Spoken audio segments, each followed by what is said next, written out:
नमस्कार प्रेक्षकांनो, तू ही रे माझा मितवा या मालिकेच्या आजच्या एपिसोडमध्ये इथे आता ईश्वरीने ठरवलेलं असतं की अर्णवला प्रपोज करायचं आणि त्यासाठी ती सगळी तयारीसुद्धा करत असते.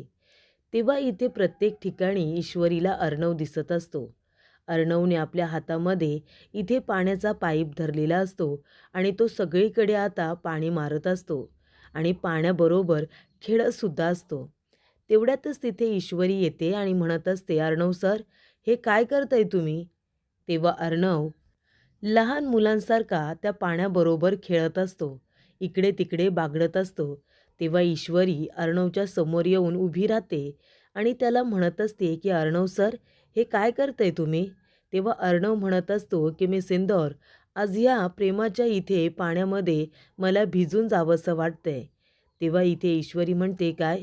तेव्हा अर्णव म्हणतो, हो, आज मला प्रेमामध्ये या पाण्याप्रमाणे भिजून जावंसं वाटतंय आणि मी सिंदौर, मलासुद्धा वाटतंय की तुझ्या मनामध्ये जे काही आहे माझ्याबद्दलचं प्रेम, ते तू माझ्यापर्यंत पोचवलं पाहिजे ना. मनामध्ये प्रेम आहे ना मी सिंदौर? तेव्हा ईश्वरी म्हणते, हो सर, मनामध्ये प्रेम आहे.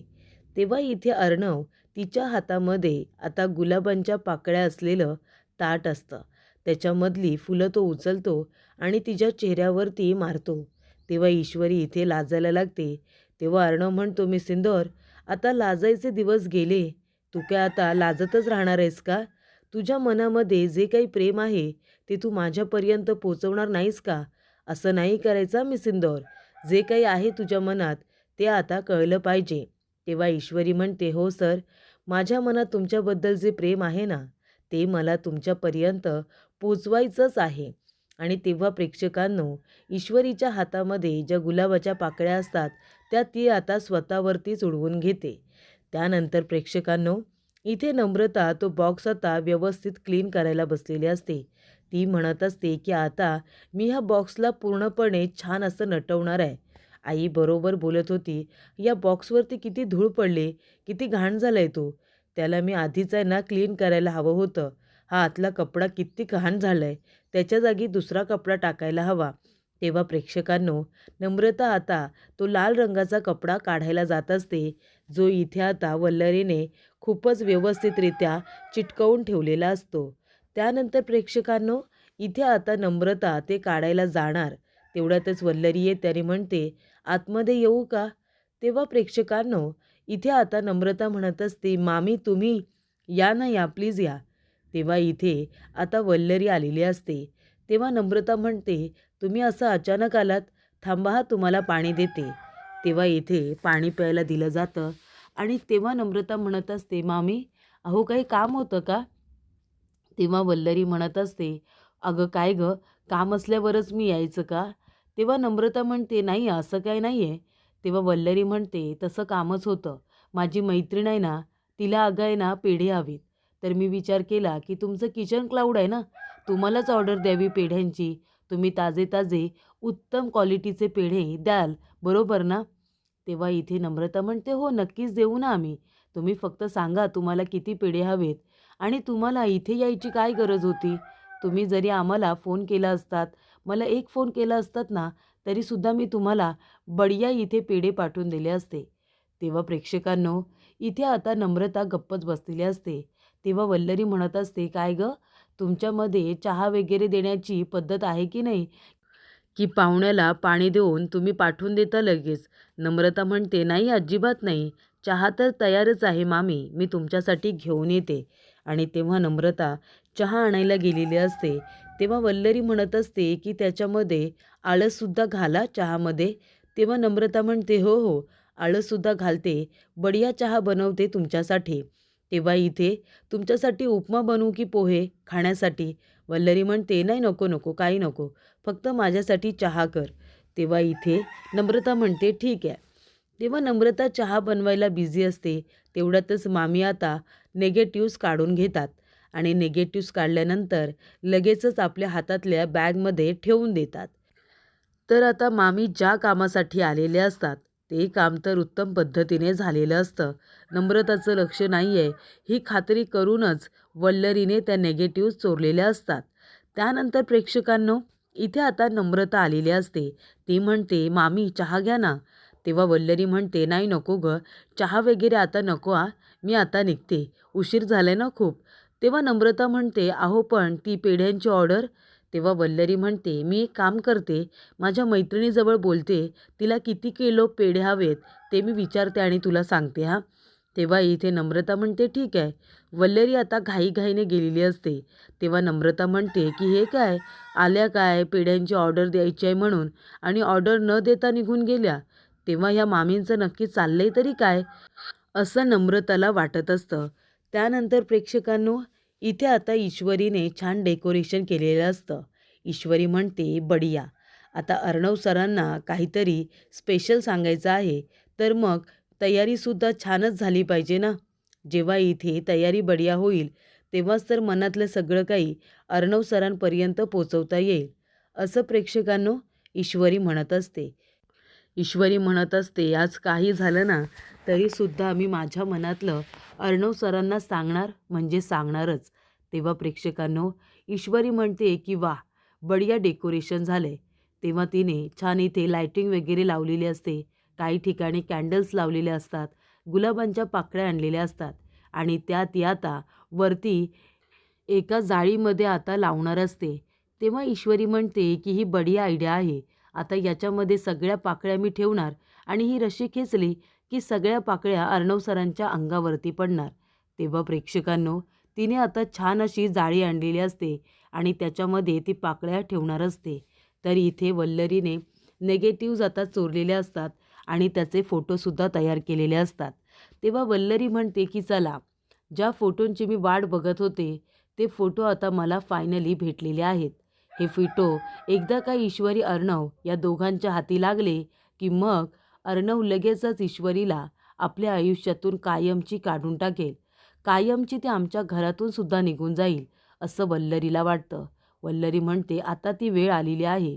आता इथे खूप मोठा धमाका होणार, हे मात्र नक्की." आणि तेव्हा इथे वल्लरी रिक्षामधून आलेली असते. रिक्षामधून उतरते आणि ती आता लगेच घरातला रस्ता पकडते. कधी एकदा ईश्वरीच्या रूममध्ये जाऊन हे फोटो लपवून ठेवते, असं वल्लरीला झालेलं असतं. इथे ईश्वरीसुद्धा छान तयार झालेली असते आणि अर्णवची वाट बघत असते. ती म्हणत असते, "अर्णव सर कुठे आहात तुम्ही? लवकर या. आज तुमच्यासाठी खूपच जास्त खास दिवस आहे आणि माझ्यासाठी तर खूपच जास्त." तेव्हा प्रेक्षकांनो, इथे आता ईश्वरीने सगळी तयारी उत्तम केलेली असते. ईश्वरी म्हणते, "बघू दे, काही राहिलं तर नाही ना?" तेव्हा तिने अर्णवला आवडतात म्हणून रेड रोजेस आणलेले असतात. ती म्हणते, "रेड रोजेस अर्णव सरांना खूप आवडतात ना, ते आता इथेच ठेवते. अजून काही बाकी राहिलं आहे का?" तेव्हा ईश्वरी म्हणते, "कॅन्डल्स कॅन्डल्स लावायच्या आहेत, पण आता त्या पेटवण्यासाठी मला माचीस आणावा लागेल आणि माचीस तर खालीच आहे." तेव्हा प्रेक्षकांनो, ईश्वरी आता आरशामध्ये स्वतःला व्यवस्थित बघत असते. ती व्यवस्थित तयार झाली आहे ना? तेव्हा इथे ईश्वरी म्हणत असते, की "ईश्वरी, आज काहीही झालं तरीसुद्धा तुझी मनातली गोष्ट, तुझ्या मनातलं प्रेम हे अर्णव सरांपर्यंत पोहोचवायचंच." तेव्हा प्रेक्षकांनो, ईश्वरी आता माचीस आणायला आलेली असते. ईश्वरी म्हणते, की "अर्णव सरांना मी माझ्या मनातलं सांगू शकेन ना? त्यांना काय वाटेल? काय विचार करतील माझ्याबद्दल?" हे सगळं आता आठवूनच ईश्वरी लाजत असते. ती म्हणते, "नाही, नाही, काहीही झालं तरीसुद्धा आज मी अर्णव सरांना माझ्या मनातली गोष्ट सांगेनच." तेव्हा प्रेक्षकांनो, इथे आता ईश्वरी बघा माचीस शोधायला आलेली असते. ती आता सगळीकडे माचीस बघत असताना वल्लरी हळूवारपणे आता तिच्या रूमकडे जाते. कारण ते फोटो लपवायचे आहेत ना.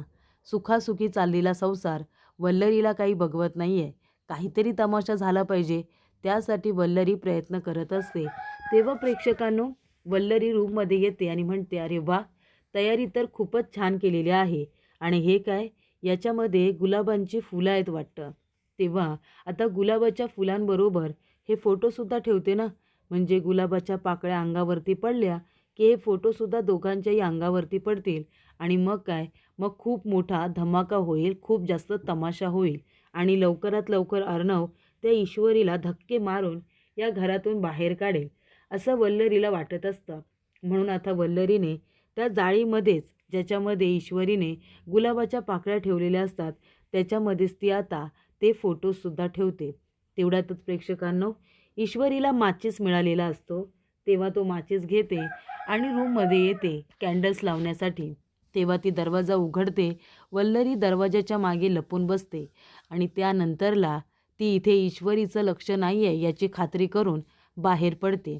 तेव्हा प्रेक्षकांनो वल्लरी म्हणत असते की चला, सगळं काही माझ्या आता मनासारखं झालेलं आहे. आता फोटोसुद्धा लावलेत. एकदा का ते फोटो दोघांनी बघितले की अर्णव इथे ईश्वरीला हकलून देणार असंच आता वल्लरीला वाटत असतं. तर इथे ईश्वरीने कॅन्डल वगैरे चालू केलेले असतात. ईश्वरी म्हणते चला, पायघड्यासुद्धा घडलेल्या आहेत. तेव्हा इथे ईश्वरी म्हणते की एकदा का अर्णव सर आले की मी ही रशी पकडणार आणि जोरदार पद्धतीने ही खेचणार. तेव्हा ईश्वरी आता लगेचच अर्णव येण्याच्या आधीच ती रशी खेचते. त्याच्यामध्ये असलेल्या गुलाबाच्या पाकळ्या, त्याच्यामध्ये असलेले फोटोज हे आता ईश्वरीच्या अंगावरती पडतात. तेव्हा ईश्वरी म्हणते हे काय, हे कसले फोटोज आहेत. तेव्हा ईश्वरी आता ते फोटोज बघते तर काय, त्याच्यामध्ये सुप्रिया असते आणि अर्णवचे वडील रमाकांत काका असतात. तेव्हा ईश्वरी म्हणते की हे काय, ही तर माझी आई आहे आणि अर्णव सरांचे बाबा. तेव्हा ईश्वरीला आठवतं इथे अंजली म्हणालेली असते, ईश्वरी अगं एक बाई आली आमच्या बाबांच्या आयुष्यामध्ये. तिने आमच्या बाबांना प्रेमाच्या जाळ्यामध्ये अडकवलं आणि त्यांचं मग आमच्याकडून लक्षच उडालं. ही गोष्ट माझ्या आईला कळली. ती ते सहनच करू शकली नाही आणि तिने स्वतःला संपवलं. एका बाईमुळे आमचं आयुष्य उद्ध्वस्त झालं गं ईश्वरी. आमचं हसतं खेळतं कुटुंब उद्ध्वस्त झालं. या फोटोमध्ये जसं तुला आमचं कुटुंब हॅपी दिसतंय ना, तसंच ते हॅपी असायचं. पण त्याच्यानंतरला त्या बाईची दृष्ट लागली आणि बघ ना काय झालं, आमचं कुटुंब पूर्णपणे उद्ध्वस्त होऊन गेलं. तेव्हा इथे ईश्वरी म्हणते हे बघा, बरोबर बोलताय तुम्ही. ती बाई कधीच तिच्या आयुष्यामध्ये खुश नाही राहणार. तेव्हा प्रेक्षकांनो इथे आता ईश्वरी म्हणत असते की याचा अर्थ अंजलीताई यांचं हसतं खेळतं कुटुंब उद्ध्वस्त करण्यामध्ये माझ्या आईचा हात आहे. पण हे कसं शक्य आहे. तेव्हा प्रेक्षकांनो इथे आता ईश्वरीला खूप मोठा धक्का बसलेला असतो, अगदी खूप मोठा. तिला कळतच नसतं काय खरं आहे आणि काय खोटं. तेव्हा ईश्वरी ते फोटोज आता बघत असते आणि पूर्णपणे शॉकमध्ये गेलेली असते. आणि तेवढ्यातच प्रेक्षकांनो ईश्वरी म्हणत असते नक्की या फोटोमागचं सत्य काय आहे हे आता मला जाणून घ्यायला हवं. तेव्हा इथे ईश्वरीला माहितीसुद्धा नव्हतं की कधी पुढे जाऊन तिला सुप्रिया आणि रमाकांत काका यांच्याबद्दल असं काही सत्य समजेल. पण इथे वल्लरीच्या कृपेमुळे हे सत्य आता ईश्वरीला समजलेलं असतं आणि ईश्वरीची अवस्था खूपच जास्त आता बिकट झालेली असते. पण प्रेक्षकांनो या फोटोमध्ये जर तुम्ही बघाल तर इथे सुप्रियाचं लक्षसुद्धा नाही आहे आणि रमाकांत काकांनासुद्धा चक्कर आलेली आहे. तर इथे आता अर्णव ऑफिसमधून आलेला असतो आणि तो दरवाजा बंद करतो. तेव्हा त्याच्या हाताला आता गिरीश लागलेला असतो आणि तो गिरीश लागलेला असताना अर्णव म्हणत असतो की हे काय, पूर्ण घाण लागली हाताला. आणि तेवढ्यातच प्रेक्षकांनो अर्णव आता आपल्या रूमच्या दिशेने जात असताना वल्लरी म्हणत असते की चला, आता अर्णव आलाय म्हणजे ईश्वरी त्याला सरप्राईज द्यायला जाणार आणि तेव्हा ते फोटो अर्णवच्या अंगावरती पडणार. तेव्हा प्रेक्षकांनो ईश्वरी आता तेच फोटो बघत असते आणि तेवढ्यातच अर्णवसुद्धा आलेला असतो. तो पटकन दरवाजा उघडतो आणि म्हणतो मिसिंदोर, काय बोलायचं आहे तुला? आज मला लवकर यायला सांगितलंस, काय महत्त्वाचं सांगायचं आहे का? तेव्हा इथे ईश्वरी आता गप्पच बसते आणि सगळ्यात आधी ते फोटोज लपून ठेवते. तेव्हा अर्णव म्हणतो मिसिंदोर काय झालं, काय तुला सांगायचं आहे मनातलं सांग ना. तेव्हा इथे ईश्वरीला आता काय बोलायचं होतं हे सुद्धा ती घाबरून विसरून गेलेली असते. वल्लरी म्हणत असते की चला, आता तमाशा होणार. अर्णव ईश्वरीला घरातून बाहेर हकलून देणार. ज्या गोष्टीची मी आतुरतेने वाट बघत होते, फायनली तो दिवस आलेला आहे. तेव्हा प्रेक्षकांनो वल्लरी काहीच बोलत नाही. तिने फक्त फोटोज तयार करून आणलेले असतात आणि ईश्वरी तर काय शॉकमध्येच गेलेली असते. तर प्रेक्षकांनो पुढील भागामध्ये आपण बघूया. इथे आता ईश्वरी म्हणत असते की सर, मला तुम्हाला सांगायचं आहे की, आणि इथे ईश्वरी आता काही बोलायला जाणार. ईश्वरीला चक्कर आलेली असते. तेव्हा प्रेक्षकांनो अर्णवला कळत नसतं की ईश्वरीला अचानकपणे झालं तरी काय. पण ईश्वरीने आता त्या गोष्टीचा स्वतःला खूप त्रास करून घेतलेला असतो आणि ती आता बेशुद्ध झालेली असते. डॉक्टरांना बोलवलेलं असतं. डॉक्टरांनी इंजेक्शन आणि औषधं दिलेली असतात. तेव्हा प्रेक्षकांनो ईश्वरीला आराम करायला सांगितलेला असतो. पण इथे अर्णव ईश्वरीचा ताप वगैरे चेक करत असतो. तिचा ताप कमी होत नसतो. तेव्हा अर्णव आता गणूबाप्पाजवळ जाऊन उभा राहतो आणि म्हणत असतो की देवा, तुला मला जेवढा त्रास द्यायचा आहे तेवढा दे, पण मी मिस इंदौरला असं नाही बघू शकत. मिस इंदौरला झालेला त्रास मला सहन होत नाही.